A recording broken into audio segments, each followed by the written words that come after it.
ایک اقرا کا سوال ہے، وہ یہ پوچھ رہے ہیں کہ پتھروں کے بارے میں معلومات کیا ہیں، اس شرعی احکامات کیا ہیں، شریعت کیا کہتی ہے، بنیادی طور پر کیا زندگی پر اثر انداز ہوتے ہیں؟ یہ بنیادی طور پر شاید اس سے سوال نکلتا ہے کہ لوگ کسی کو تجویز کرتے ہیں کہ فلاں پتھر پہن لیں، فلاں پتھر پہن لیں، اس کا یہ سننے میں باتیں آتی ہیں۔ بسم اللہ والصلاة والسلام علی رسول اللہ وعلی آلہ وصحبہ ومن والاه وبعد۔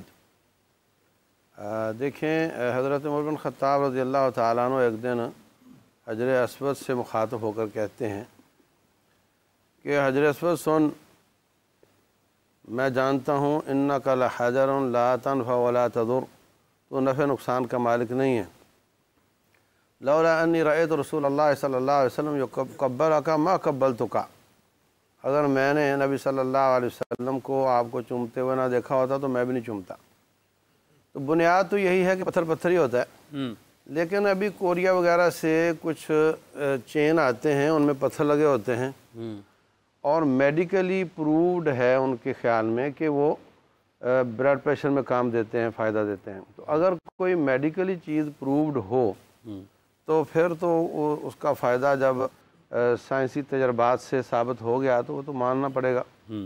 اور اگر لیکن وہ دوا کے طور پہ، ہاں بطور دوا اس کو پہنا، ہر بندہ کہے کہ جی میں، اگر کسی کو وہ مرض ہی نہیں ہے وہ کہے جی مینوں بھی اگر کوئی اور مرض ہے تو پتھر دی وینا، اگر کوئی کہے نہیں میں پہنا ہوا ہے اس سے بلائیں ٹلتی ہیں، اس طرح کے یہ سپرسٹیشنز ہیں، یہ نہیں ہے، ان کا کوئی وہ نہیں ہے۔ ٹھیک ہے، لیکن یہ ہے کہ اگر کوئی دوا کے طور پر کہیں سائنسی تجربات ہوئے ہیں، تجربات کی روشنی میں کہ فلاں چیز فلاں مرض کے لیے فائدہ مند ہے، تو وہ ایک مرض کے علاج کی حد تک استعمال کی جا سکتی ہے۔ مفتی سخاوت منیر نیمی صاحب بھی اسٹوڈیو میں تشریف لا چکے ہیں۔ السلام علیکم صاحب، بہت بہت شکریہ آپ کا۔ جی حضرت، یہ پتھروں کے بارے میں علامہ صاحب نے پیاری بات فرمائی۔ بہرحال جو سوال ہے نا اقرا صاحبہ کا، تو اس سے یہی لگتا ہے جیسے یہ نگینے لوگ بیچتے ہیں، یہ کاروباری ہے، ورنہ اگر ہم دیکھیں اگر ایک پتھر سے کسی کی تقدیر بدل رہی ہوتی اور پتھر سے ایک بندہ مالدار ہو رہا ہو تو وہ پھر فٹ بات پہ پتھر کیوں بیچ رہا ہے؟ وہ ایک نگینہ خود ہی پہن لیتا۔ پہاڑوں والے پہاڑوں میں رہتے ہیں لیکن پانی ملتا نہیں، بڑی مشکل ہوتی ہے۔ پتھروں کے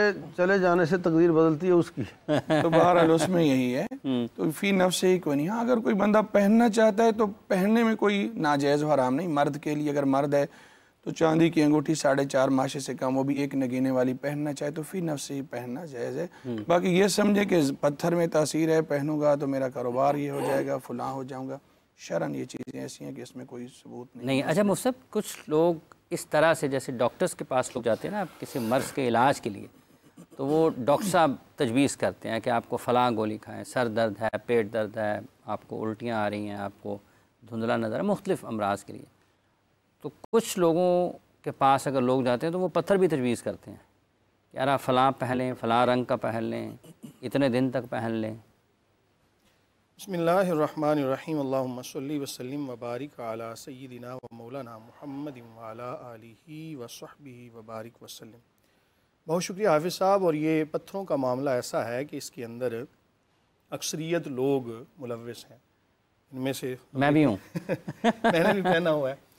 بنیادی طور پر کوئی بھی چیز مؤثر حقیقی نہیں ہے۔ اللہ تعالیٰ کسی چیز کے اندر اثر کو پیدا فرما دے، یہ بعید نہیں۔ جس طرح ابھی شیخ نے بھی فرمایا کہ بہت سارے ایسے پتھر ہیں کہ جو ڈاکٹر حضرات بھی تجویز کرتے ہیں کہ ان کو آپ پہنیں گے تو آپ کو مرض کے اندر افاقہ ہوگا۔ اور ماہرین جو ہے نا، اس فن کے ماہرین، وہ اس بارے میں لکھتے ہیں کہ جس طرح عام چیزوں سے ریزز خارج ہوتی ہیں، اسی طرح پتھروں سے بھی، بعض پتھروں سے ریزز خارج ہوتی ہیں جو انسانی جسم کے اوپر اثر انداز ہوتی ہیں۔ تو اس لیے جب قاعدہ کلیہ ٹوٹ گیا نا، تو اب اس میں یہ کہنا پڑے گا کہ اگر کوئی اس نیت کے ساتھ مؤثر مجازی سمجھ کر پتھر کو پہنتا ہے تو شرعی طور پر گناہ گار نہیں ہوگا، لیکن مؤثر حقیقی سمجھنا کہ یہ پتھر مجھے فائدہ دے گا، نہیں پہنوں گا تو نقصان ہوگا، یہ غلط ہے۔ اصول یہ ہے کہ اسلام کے اندر بد شگونی لینا جائز نہیں، اچھا شگون لینا اسلام کے اندر جائز ہے۔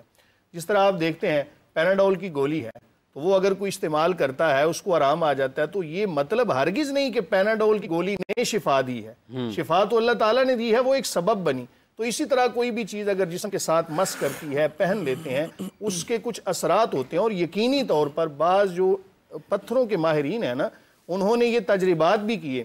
ایک بندہ ایسا کہ جس کا بلڈ پریشر بہت زیادہ ہائی رہتا ہے، اس کو کوئی ایسا نگینہ تجویز کر دیا کہ جس کی تاثیر ٹھنڈی ہے تو اس کا بلڈ پریشر ایٹومیٹکلی طور پہ نارمل حالت میں آ گیا. تو اس لیے اس کا انکار تو نہیں کیا جا سکتا، لیکن اصول وہی ہوگا، مؤثر حقیقی اللہ کی ذات ہے.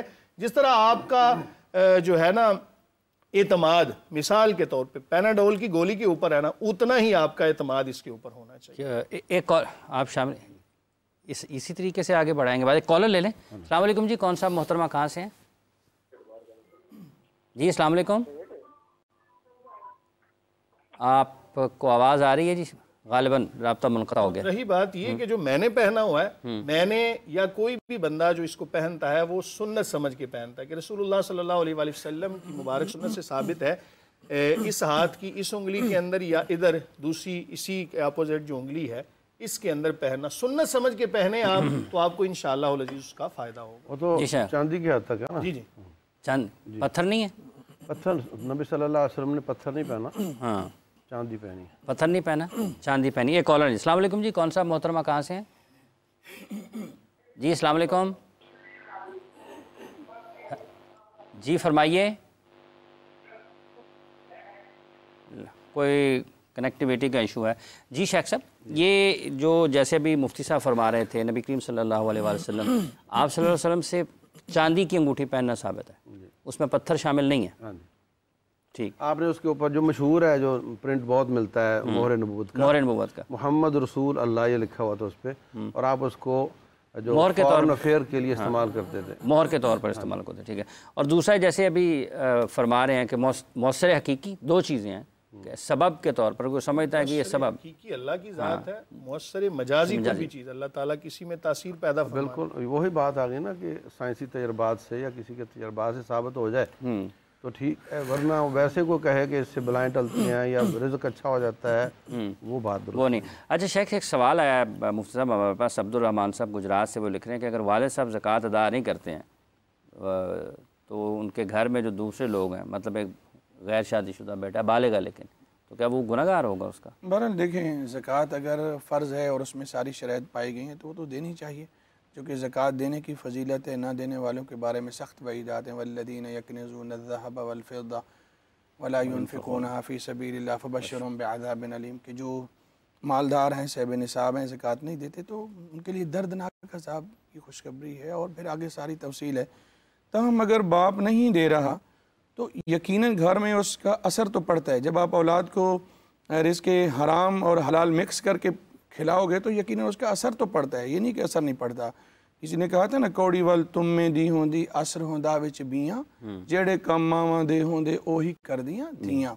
اثر تو پڑتا ہے. لیکن ہم کہیں کہ بیٹا گنہگار ہے، ہاں اگر بیٹے نے ایک حکمت عملی کے تحت تأمرون بالمعروف وتنہون عن المنکر کے تحت باپ کو ساری چیزیں بتائیں کہ بابا ایسا نہیں ہے، ادعو الی سبیل ربک بالحکمہ کے تحت، پھر بھی اگر باپ نہیں مان رہا اور بیٹے پہ زکوٰۃ لازم نہیں، تو بیٹا ہم یہ نہیں کہیں گنہگار ہے.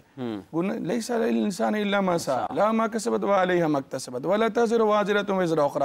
یہ ساری آیات بتاتی ہیں کہ ہر کوئی اپنے کیے کا وہ خود ذمہ دار ہے. ہاں باپ کو ایسا نہیں کرنا چاہیے. اگر ایسا کرتے ہیں تو یقیناً کھانا تو سارے کھائیں گے، تو سارے لوگ پریشان تو ہوں گے یقیناً. جی مصعب، اسی طریقے سے بات آگے بڑھے گی کہ اگر بیٹا ہے گھر میں یا اولاد ہے اور والد صاحب زکوٰۃ ادا نہیں کرتے ہیں. یہ صرف زکوٰۃ ادا کرنے کی بات نہیں ہے. جتنے بھی حرام کمائی کرنے والے ہیں ان سب کی جو بالغ اولاد ہے، خصوصاً مذکر جو ہیں لڑکے، ان کو سوچنا چاہیے کہ جب تک وہ جوان نہیں ہوئے تھے تو والد پر ان کی ذمہ داری تھی. اب وہ جوان ہو گئے ہیں، پورے انسان ہیں وہ، تو وہ اپنا ہاتھ پاؤں ماریں اور وہ ڈیپینڈنٹ نہ رہیں. جب ان کے پاس ایک شکل بن گئی ہے، وہ خود جوان ہو گئے ہیں، تو وہ خود کمائے کھائیں اور ان سے نہ لیں. وہ جب اولاد یہ کہے گی اور اس کو اپنی اولاد کی کمائی ڈوبتی ہوئی نظر آئے گی، اولاد بھی تو کمائی ہے نا، تو باپ بھی سیدھا ہو جائے گا. گھر سے جب یہ جو حدیث ہے کہ من رأى منکم منکرا، ہاتھ سے روکے، زبان سے روکے، تو یہ ہاتھ سے روکنے کی ایک انڈائریکٹ شکل بن جائے گی. وہ کہیں جی آپ کا مال میں حرام کی آمیزش ہے، ہم اپنی کمائی کر کے کھائیں گے، تو وہ بھی بچ جائیں گے اور اس کو بھی بہت بڑا جھٹکا لگے گا اور اللہ اس کو بھی توفیق دے دے گا انشاءاللہ. مطلب اس کا راستہ یہ بھی ہے، جوان ہے نا بھائی، جوان ہو گیا تو بات ختم. اب آپ ڈیپینڈنٹ نہیں ہیں، اب آپ ڈیپینڈنٹ نہیں ہیں، اب آپ جوان ہو گئے، پورے انسان ہیں. جب آپ عاقل بالغ ہیں، آپ سب کچھ، تو پھر آپ کماؤ اور کھاؤ حلال طریقے سے. کماؤ اور کھاؤ. ٹھیک